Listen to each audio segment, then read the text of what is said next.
काली भजू जनि कहू, काली भजू जनि कहू, गोविंद राधे। काली भजू जनि कहू,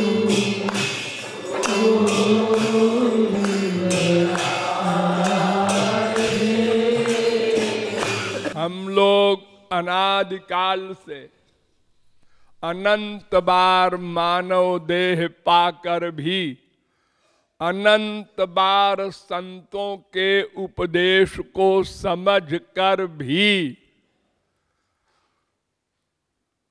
भगवत प्राप्ति नहीं कर सके। उसका एक प्रमुख कारण है उधार।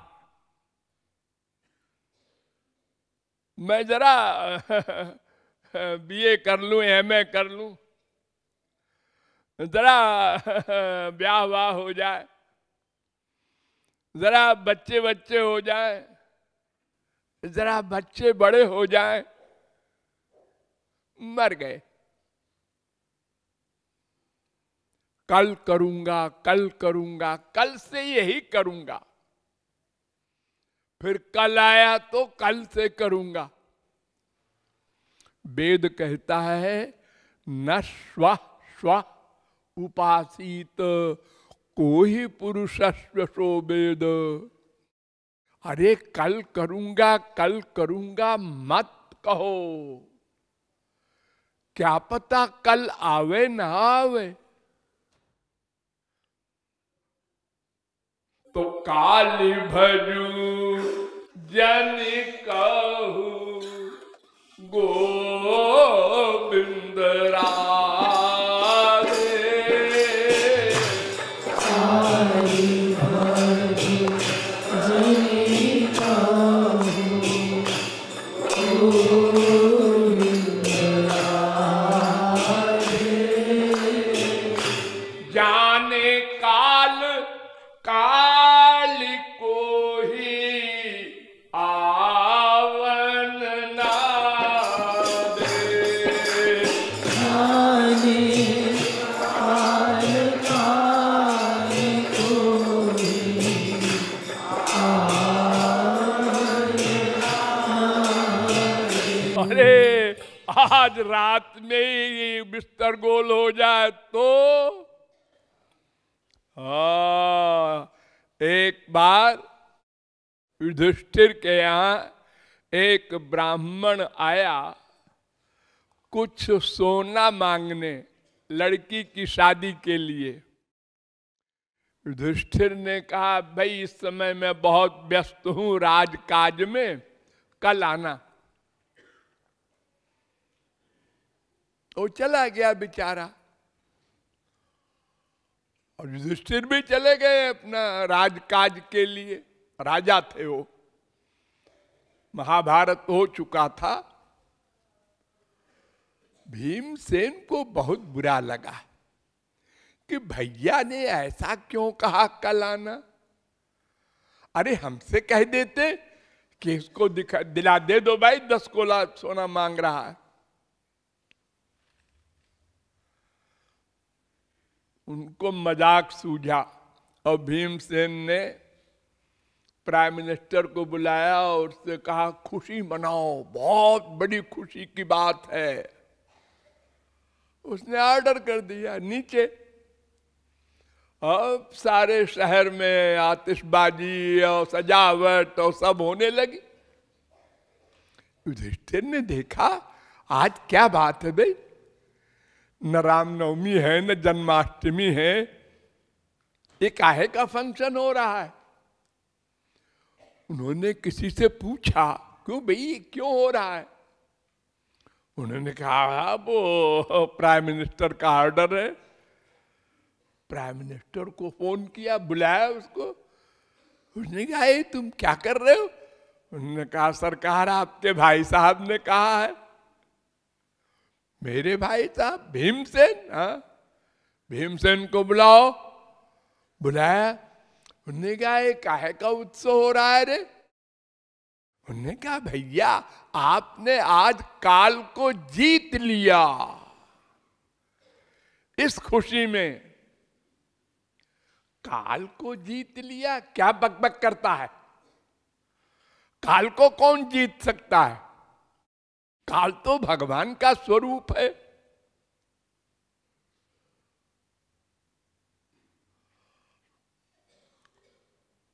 तो भैया आपने कल उस ब्राह्मण से क्यों कहा था कल आना?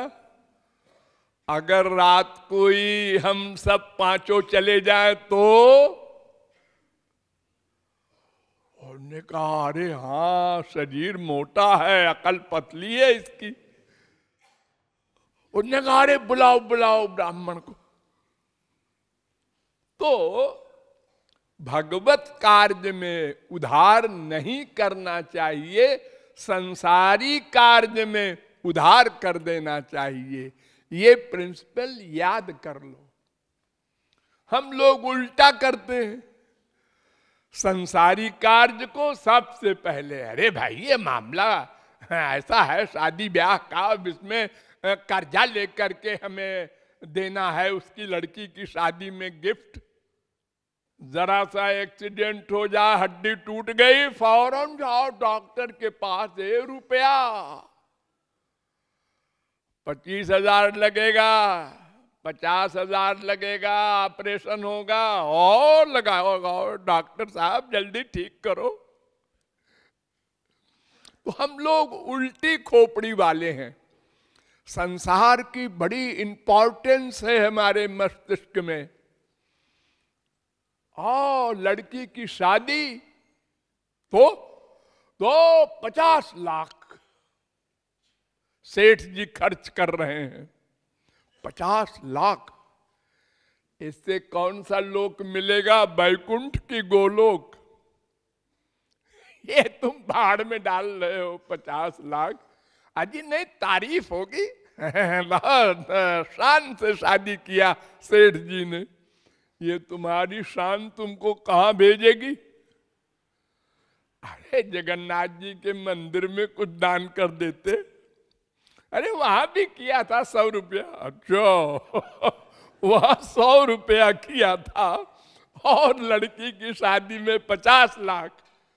हाँ, वो भाई इंपॉर्टेंट है। वो सोचना है हमने ये गलती अनादिकाल से अब तक की, अब सावधान हो जाएं।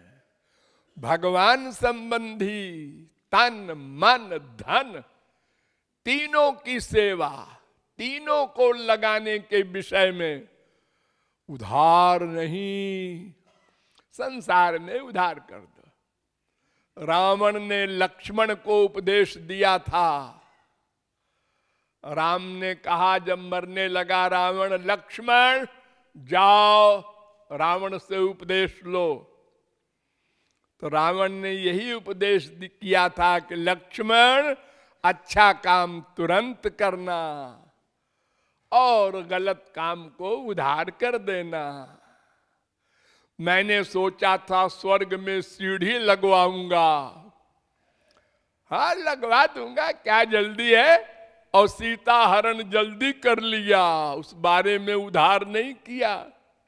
उसका परिणाम भोग रहा हूं। इसलिए तुम सावधान रहना अपने जीवन में। भगवत विषय का कार्य तुरंत करो, उधार न करो। क्यों? अरे क्या पता अगले क्षण में तुम्हारी बुद्धि धोखा दे दे। अरे अब रहने दो, कौन दान करे। अरे तो इसके पहले तो तुमने सोचा था कि करेंगे। अरे आज सोचा था, लेकिन अब ऐसा सोचा कि ये फालतू क्यों करें, इसको रहने दो, आगे काम आएगा। ये मन और बुद्धि इतने भ्रष्ट हैं तमाम जन्मों के पापों से कि ये संसार की ओर ही झुकती हैं। एक गंदा शरीर, मल मूत्र भरा है शरीर में, इसके लिए ऐसा पैंट चाहिए, ऐसी साड़ी चाहिए जो कम से कम 1000 की हो। अरे 500 की ले लो ना। नहीं नहीं, पोजीशन, बड़ी पोजीशन है तुम्हारी। अनंत जन्मों के पापात्मा, तुम्हारी क्या पोजीशन है? तुलसी हो कि सूर हो कि मीरा हो, क्या हो? अरे तुम्हारी क्या पोजीशन है? एक भगवत कृपा से मानव देह मिल गया है, कल को वो भी खत्म हो जाएगा। फिर 84 लाख की चक्की पीसोगे तब 1000 की साड़ी याद आएगी।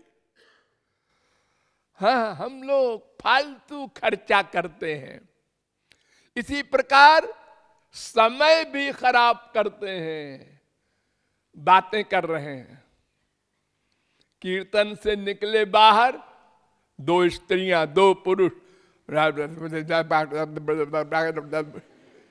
क्या बीमारी है बोलने की? चुप नहीं रह सकते, भगवान का चिंतन नहीं कर सकते। संसार की बातें करते करते अनंत जन्म बीत गए, पेट नहीं भरा। तो समय को नष्ट करें, धन को नष्ट करें, और मन को तो होगा ही नष्ट जब ये सब नष्ट होगा। तो इस प्रकार हमको सोचना है कि अगला क्षण मिले न मिले। रोज हार्ट अटैक हो रहा है, हम देख रहे हैं आंखों से। अरे वो तो हट्टा कट्टा था, कल मेरे पास आया था। हाँ जी, वो रात को चला गया, लेकिन मैं नहीं जाऊंगा। अभी मेरी उम्र ही क्या है, कुल 86 साल का तो हूं। अभी कम से कम और 10-20 साल रहना चाहिए। ये भावनाएं हम लोगों की खोपड़ी में भरी हैं। तो हम सावधान हो करके भगवत विषय के कार्य में कल का उधार न करें।